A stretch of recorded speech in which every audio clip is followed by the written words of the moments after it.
तीन काम बताए ना, सेवा, सुमिरन और दान। तो सुमिरन में ये नाम जप, नाम कीर्तन, ये सब आ जाता है। किसी भी प्रकार से भगवान का स्मरण हो, वही सुमिरन है। अपार महिमा है राम नाम की, और आप लोग यूट्यूब पे सुनते ही रहते हैं। अनेक अनेक महापुरुष लोग वाणी के द्वारा सेवा करते रहते हैं। तो राम नाम में तीन अक्षर आते हैं, रा, आ और मा। रकार अग्नि बीजम स्यात्। रकार जो है वो अग्नि का बीज मंत्र है। अकार जो है वो सूर्य का बीज मंत्र है। मकार है चंद्रमा का बीज मंत्र। तो अग्नि का काम होता है जलाना, सूर्य का काम है प्रकाश करना, और चंद्रमा का काम है शीतलता देना। तो जब राम उच्चारण करते हैं तो रकार का उच्चारण होने से समस्त पाप जल करके नष्ट हो जाते हैं। और अकार का जब उच्चारण होता है तो जीव के हृदय में जो अज्ञान का अंधकार है उसकी निवृत्ति होती है। और मकार का उच्चारण होने पर जो त्रिताप से संतप्त जीव है, आध्यात्मिक, आदिदैविक और आदि भौतिक, ये तीनों प्रकार के ताप समर हो जाते हैं और उसके जीवन में सच्ची शांति उसे प्राप्त हो जाती है। राम की नाम की महिमा तो इतनी है कि भगवान श्री राम भी इसका बखान नहीं कर सकते हैं, क्योंकि बखान करने पर और कह देंगे इतनी ही महिमा है तो महिमा का अंत हो जाएगा। जब दीन दुखी निगलों विकलों के सेवक बन संताप। मानव सेवा का अर्थ होता है कि दीन दुखी निगलों विकलों के सेवक बन संताप। हमारे गुरुदेव परमहंस श्री गंगा रामदास जी कहते थे कि जो दीन और माने जो गरीब है, असहाय है, विकलांग है, जन्म से अंधे, ऐसे संतों की, चाहे संत हो चाहे ग्रस्त, ऐसे लोगों की जो सेवा करता है, तो महाराज जी कहते थे उसको भगवान जब शरीर छूटता है जीवात्मा का, तो भगवान उसको गोदी में सीधा बैकुंठ धाम।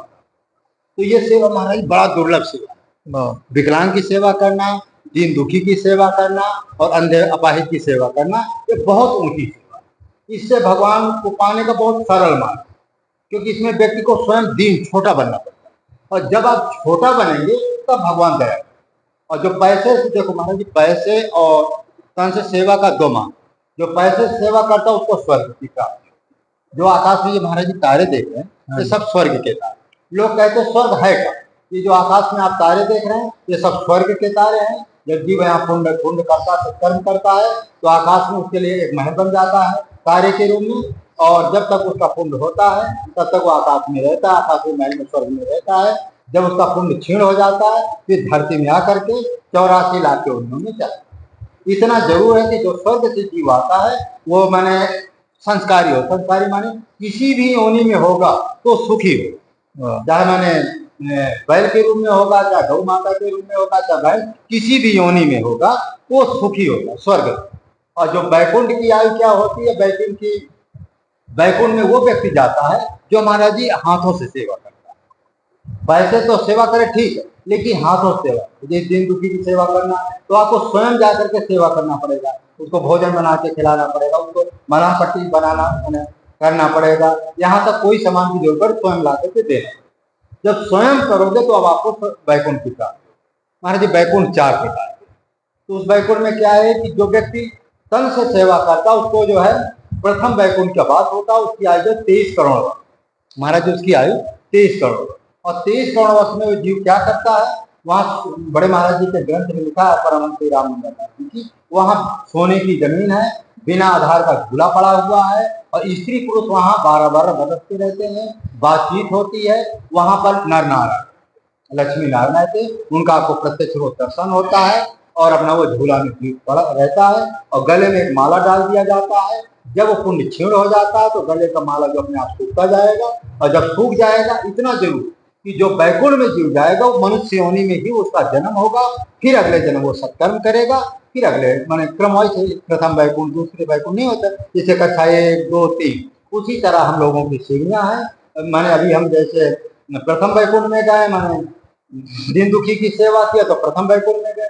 फिर अगले जन्म भी हम संत बनेंगे तो राम नाम का जप करेंगे तो दूसरे बैकुंठ में चले गए। जब तीसरा जन्म हुआ तो हम श्वासा से या मन से राम नाम का जप करेंगे तो तीसरे और चौथे बैकुंठ में काम होगा। फिर अंतिम सीढ़ी अजबा जाप है, अजबा जाप के द्वारा जब हम राम नाम का जप करेंगे तब साकेत लोग जाएंगे। फिर अंतिम माने पड़ाव है, वहीं से भगवान की शरण में चले जाते हैं। भगवान हमको अपने शरण में हमेशा के लिए ले लेते हैं, फिर धरती में आवागमन बन।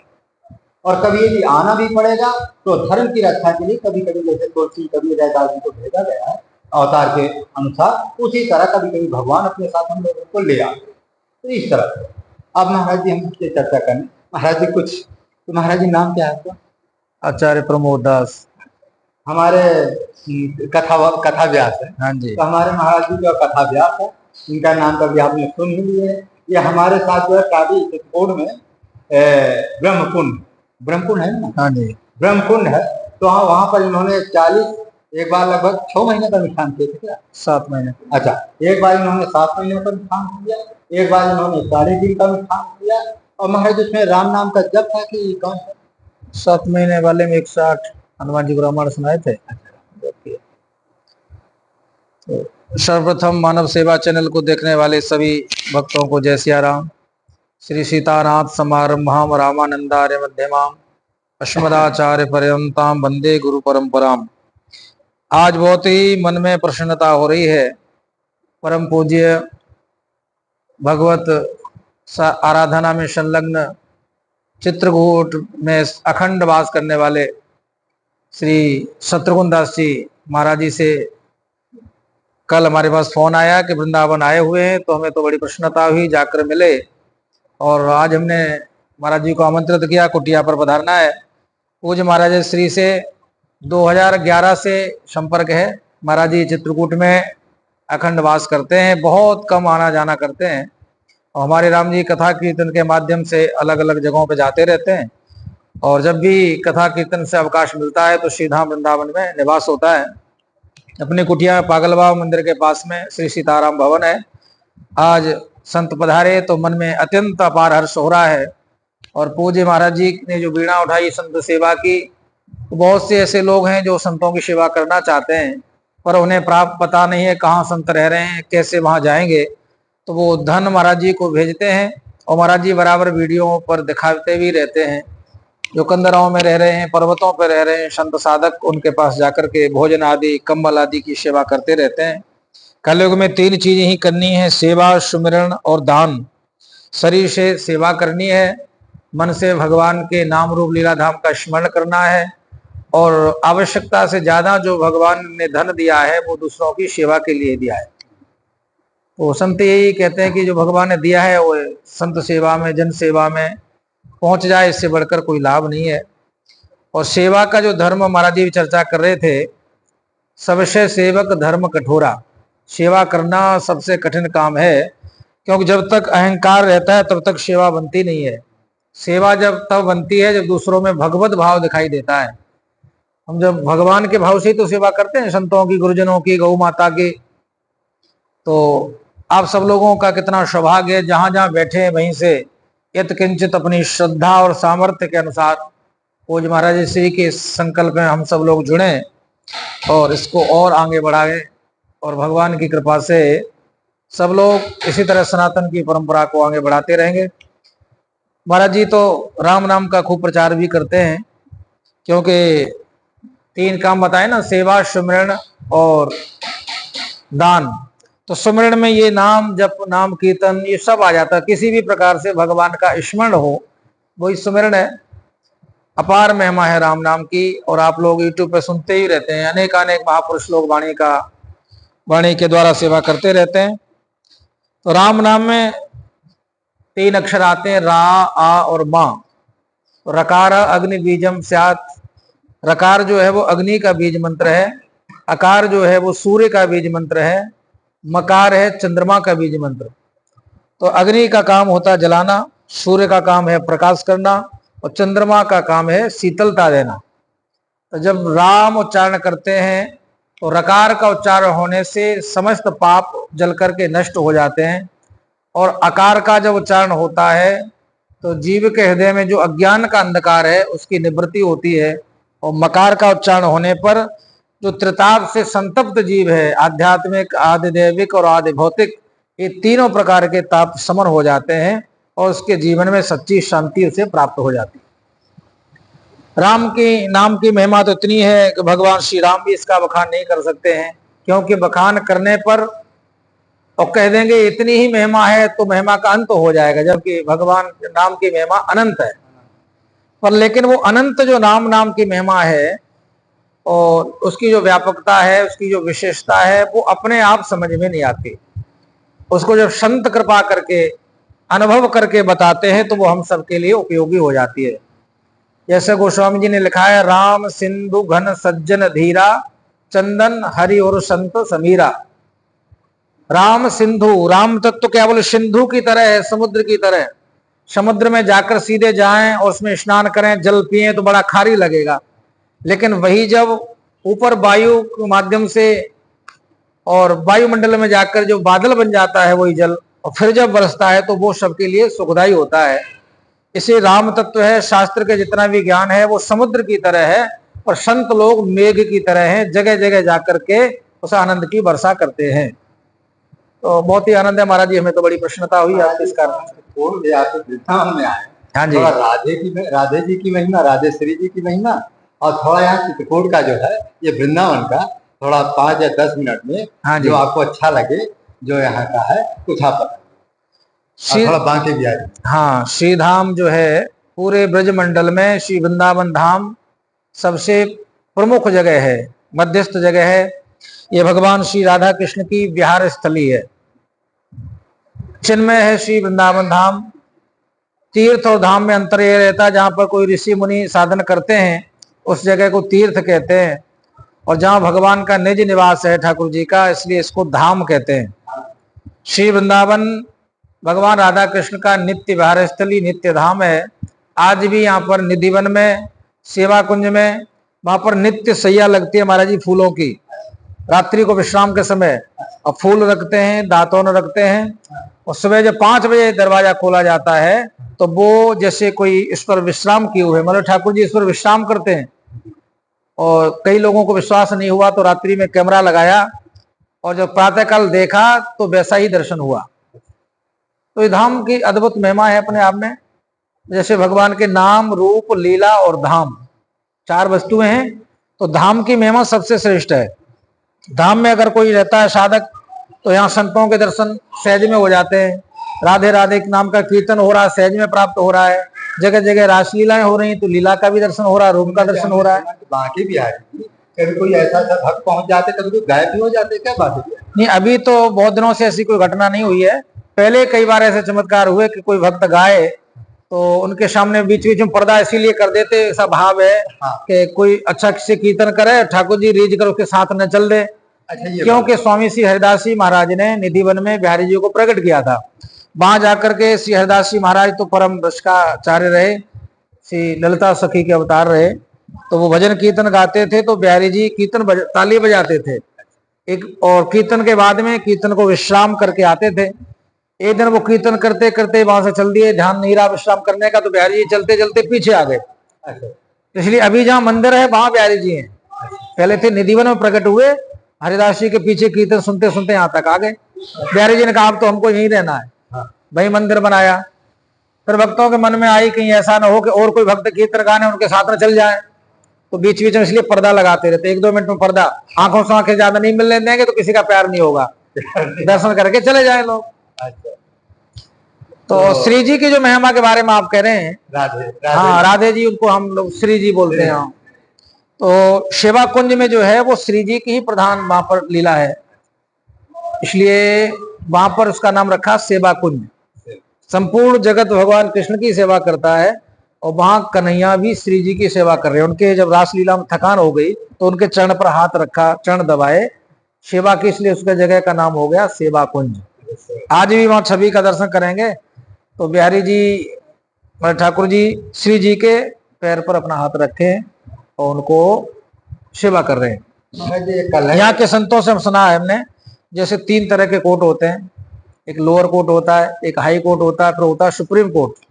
तो यहाँ के जो ब्रजवासी हैं, जिनको ब्रज में जन्म मिला, वास कर रहे हैं, वो लोअर कोर्ट है, वो बड़े पुण्य आत्मा है। लेकिन उनसे ऊपर कोर्ट है, हाई कोर्ट है, वो है बांके बिहारी जी। लेकिन सेवा कुंज जो श्री जी का निवास है उसको सुप्रीम कोर्ट माना गया है। तो श्री जी जिस जीव के ऊपर कृपा कर दें, भले ही वो पात्र हो न हो, तो कन्हैया को उन्हें दर्शन देने के लिए बाध्य होना पड़ता है। और श्री जी परम करुणामयी है। हाँ जी, राधे नाम की थोड़ा महिमा। राधे नाम को शास्त्रों में बहुत गुप्त रखा है। क्योंकि जो वस्तु जितनी महत्वपूर्ण होती है उसको उतना ही गुप्त रखा जाता है, उसी में उसकी मर्यादा है। इसलिए श्रीमद् भागवत में भी राधा नाम स्पष्ट नहीं आया है। अनया आराधितो नूनम, आराधिता, अलग अलग नामों से इशारा किया पर स्पष्ट राधा शब्द नहीं आया, क्योंकि संतों ने ऐसा माना है कि सुखदेव जी राधा जी को अपने गुरु रूप में मानते हैं, और राधा जी का जब स्मरण करते हैं तो उनकी 6 महीने की समाधि लग जाती है। और परीक्षित जी को केवल 7 दिन मिले हैं, उसी में उनको मुक्त करना है कथा सुना के। अगर समाधि 6 महीने की लग गई तो परीक्षित जी का तो नियम भंग हो जाएगा। इसके लिए रसिकाचार्यों ने वाणी में कहा है, परम धन राधा नाम आधार, जाय श्याम मुरली में टेरत सुमिरत बारंबार, श्री सुख प्रकट कियो नहीं याते जान सार को सार, ताय व्यास और प्रकट बखानत डार भार में भार, परम धन राधा नाम आधार। तो राधा जी कौन है? बोले भगवान श्री कृष्ण के ऐसे तो 16,108 विवाह हुए हैं, और राधा जी न 8 पटरानियों में है न 16,100 रानियों में है, ये तो अलग से ही हैं। यद्यपि गर्ग संहिता के अनुसार श्री राधा कृष्ण जी का विवाह की लीला भी आती वर्णन ब्रह्मा जी ने कराया है भांडीर वन में, जो यहाँ से 10-12 किलोमीटर दूर पड़ता है। और वैसे तो ये क्या है, रसिक जनों को सुख देने के लिए भगवान कृष्ण ही ये प्रेम मूर्ति के रूप में प्रकट हुए। एक ही तत्व 2 रूप में प्रकट हुआ है, इसका नाम एक का राधा एक का कृष्ण। सौंदर्य सिंधु, और जैसे कोई व्यक्ति अपना दर्पण देखे सुंदरता को देखने के लिए, तो सब लोग कहते श्याम सुंदर तो बहुत सुंदर है। तो कन्हैया को लगा हम कितने सुंदर हैं, हम कैसे देखें अपने आप को, तो अपने जो सुंदरता की छवि को निकाल करके मूर्ति बना दी, उसका नाम रख दिया राधा। राधा को देख करके भगवान आनंदित रहते हैं। तो राधा नाम का उच्चारण करता है, कन्हैया उसमें बहुत जल्दी प्रसन्न होते हैं, बहुत जल्दी कृपा करते हैं। ऋषि मुनियों ने इसको बड़ा गुप्त रखा, अब धीरे धीरे धीरे अब कलयुग में इसको थोड़ा व्यापक कर दिया है। महाराज हमारे परमहंस श्री राम अंगदास जी कहा करते थे कि जुगुल मंत्र का जप करने से जल्दी खुश होते हैं। ठीक है, जैसे राधे श्याम माने राधा जी के साथ कृष्ण जी का भी नाम होना चाहिए, सीताराम जी माने सीता माता के साथ राम जी का भी नाम होना चाहिए, बिल्कुल। रामा विष्णु है, शंकर पार्वती है। तो उन्होंने कहा जुगुल मंत्र का जप करेंगे तो जल्दी माने कृपा मिलेगी। कहते माँ, जैसे राधा माँ का जल्दी प्रसन्न हो जाती है, माँ का हृदय माने जल्दी कोमल। हाँ जी। तो उन्होंने कहा कि विशेषकर गुरुओं से जुगुल मंत्र का ही मंत्र लेना चाहिए, उससे क्या है कि जल्दी माने कृपा आपको मिलती। बिल्कुल। और ऐसे ही संत लोग कहते हैं, जैसे राम राम तो केवल सीता जी जपती हैं, और सिया सिया केवल राम जी जपते हैं, पर राम सीता के भक्त हैं, वो तो दोनों मिलके सीताराम जपते हैं। ऐसे ही राम के श्याम के बिना राधे आदि है, और राधे के बिना श्याम आधे हैं, तो दोनों पूर्ण है, इसलिए हम सब लोग मिलकर राधे श्याम कहेंगे तो ज्यादा अच्छा रहेगा, भगवान की विशेष कृपा मिलेगी। अच्छा, चित्रकूट में क्या सीताराम जपते हैं? हाँ जी। यहाँ जो राधे राधे कहा, तो इसका क्या रहस्य?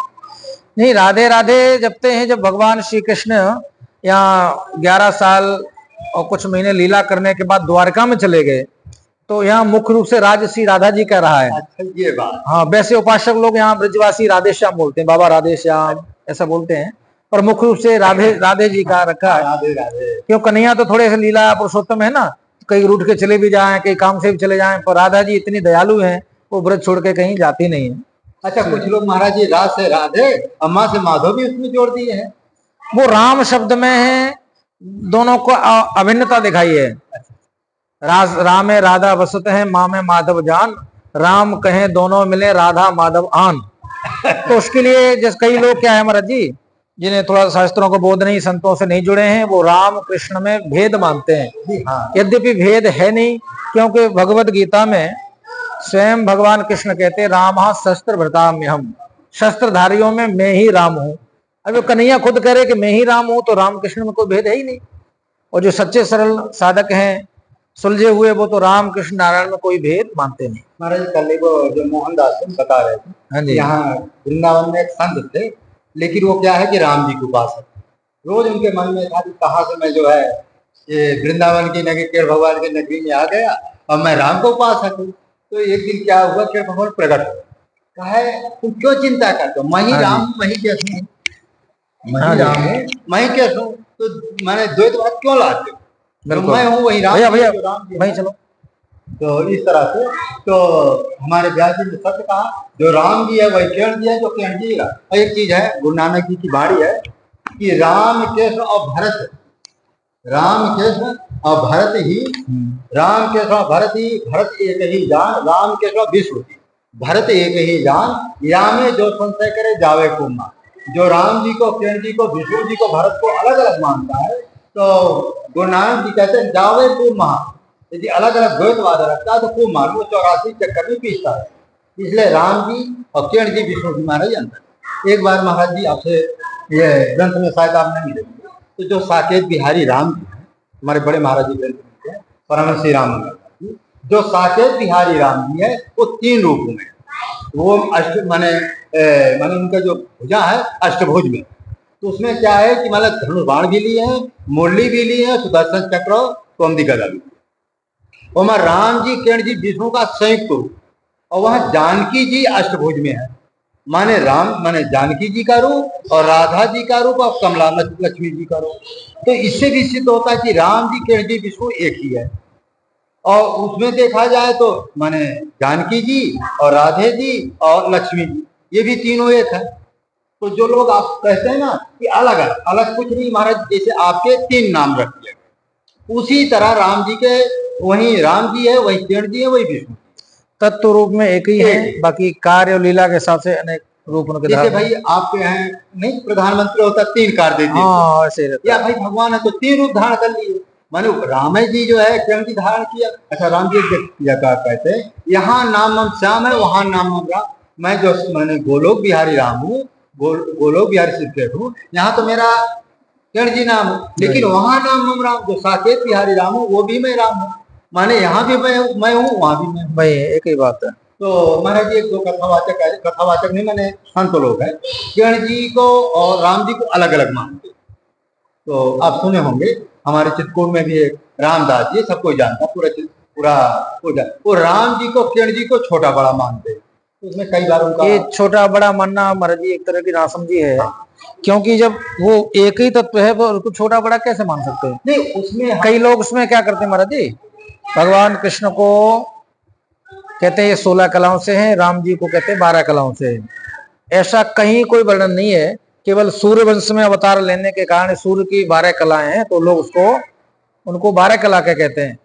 और भगवान कृष्ण चंद्रवंशी हैं, तो चंद्र की 16 कलाएं होने से लोग उनको 16 कला के कहते हैं। बाकी भगवान तो अनंत कला गुणधाम है। अरे भाई भगवान है जो सृष्टि को क्षण भर में रचते, क्षण भर में ये श्रेष्ठ उपाय त्रिविध बनाई, संग साहे न दूजा, सोई करो घारी चिंत हमारी, जानिए भगत ने पूजा।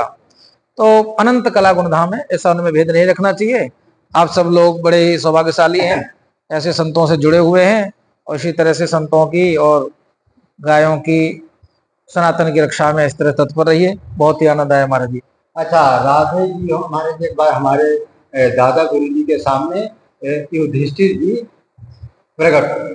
तो युधिष्ठिर ने राम नाम की महिमा का दोहा पद लिखा है, तो ध्यान नहीं मैं बता भी सकता हूँ। तो उन्होंने युधिष्ठिर जी स्वयं कह रहे थे कि एक बार हम मैंने किरण भगवान के पास गए, तो किरण भगवान कमरे में जो है ध्यान मुद्रा में बैठे थे। तो युधिष्ठिर जी को हुआ कि पूरी दुनिया जो है राम जी का माने किरण भगवान का ध्यान करती है, और ये किसका ध्यान करते है ना, चमत्कारी चीज, और दुनिया इस बात को जानती भी।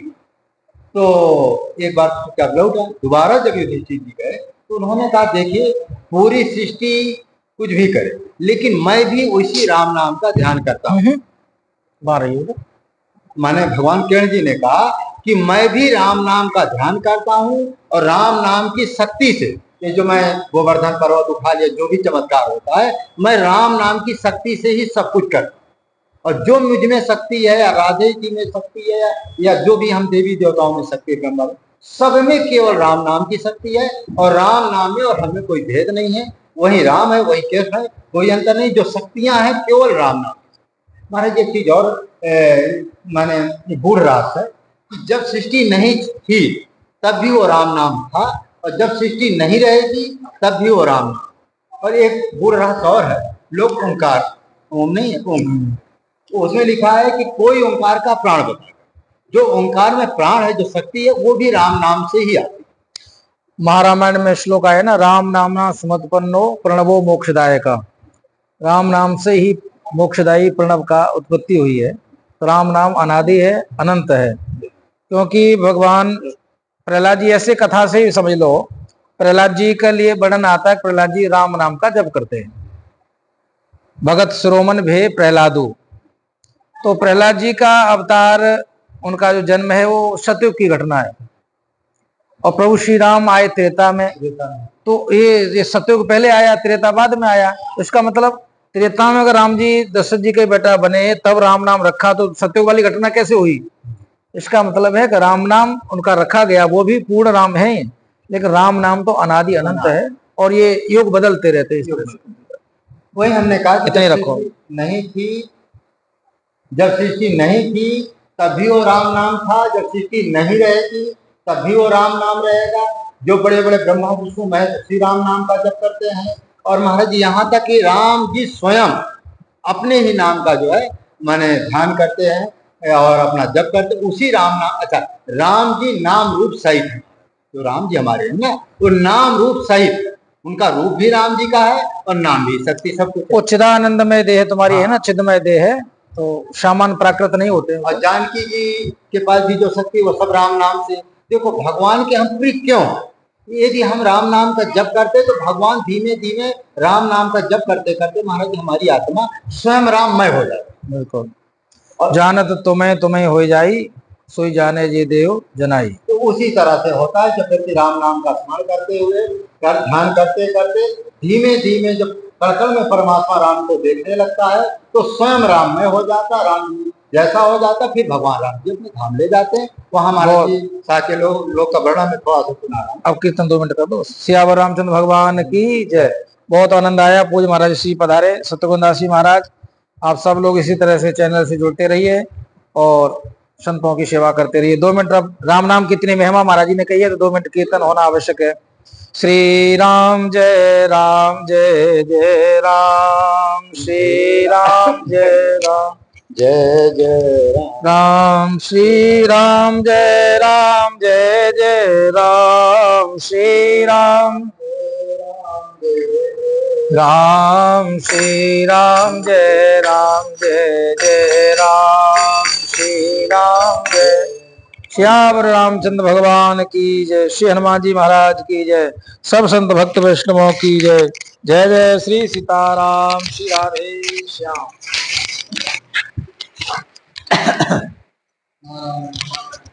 नारायण नमस्कृत नरं चैव नरोत्तमम्